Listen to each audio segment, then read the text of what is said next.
Hi cricket lovers, మన వీడియోస్ని చూస్తున్నారు కానీ లైక్ చేయడం లేదు. ఈ వీడియో కానీ నచ్చితే ఒక లైక్ చేయడం మాత్రం మర్చిపోకండి. టీ20 వరల్డ్ కప్ 2024లో భారత్ సూపర్ 8కు చేరుకుంది. టీమిండియా హ్యాట్రిక్ విజయాలతో మరో మ్యాచ్ మిగిలి ఉండగానే లీగ్ దశను అధిగమించింది. ఐర్లాండ్పై 8 వికెట్ల తేడాతో, పాకిస్తాన్పై 6 రన్స్, అమెరికాపై 7 వికెట్ల తేడాతో టీమిండియా విజయం సాధించింది.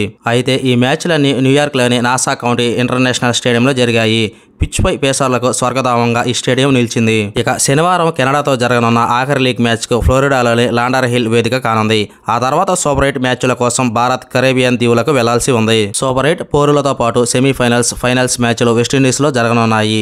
అయితే వెస్టిండీస్ పిచ్లు ఫాస్ట్ బౌలర్ల కంటే స్పిన్నర్లకు ఎక్కువ అనుకూలంగా ఉంటాయి. ఈ నేపథ్యంలో టీమిండియా 2 పేసర్లతోనే బరిలోకి దిగాలని, మహమ్మద్ సిరాజ్పై వేటు వేయాలని స్పిన్నర్ అనిల్ కుంబ్లే చెప్పుకొచ్చాడు. బుమ్రాతో పాటు అమెరికా మ్యాచ్లో 4 వికెట్లతో విజృంభించిన హర్షదీప్ సింగ్ను తుది జట్టులో కొనసాగించాలని కుంబ్లే సూచించాడు. హార్దిక్ పాండ్యా 3వ పేసర్గా జట్టులో సేవలందిస్తాడని, జట్టులో 3వ స్పిన్నర్ను తీసుకోవాలని కుంబ్లే పేర్కొన్నాడు. వెస్టిండీస్లోని పిచ్చులపై 3 స్పిన్నర్లతో బరిలోకి దిగడమే భారత్కు మంచిదని అభిప్రాయపడ్డాడు. బుధవారం యుఎస్ఏతో జరిగిన మ్యాచ్లో హర్షదీప్ సింగ్ 4 ఓవర్లలో కేవలం 9 రన్స్ మాత్రమే ఇచ్చి 4 వికెట్లు తీసుకున్నాడు. హార్దిక్ పాండ్యాతో భారత్ ఆడాలనుకుంటే జస్ప్రీత్ బుమ్రాతో పాటు మహమ్మద్ సిరాజ్ కంటే హర్షదీప్ సింగ్ మెరుగైన ఎంపిక అవుతాడు.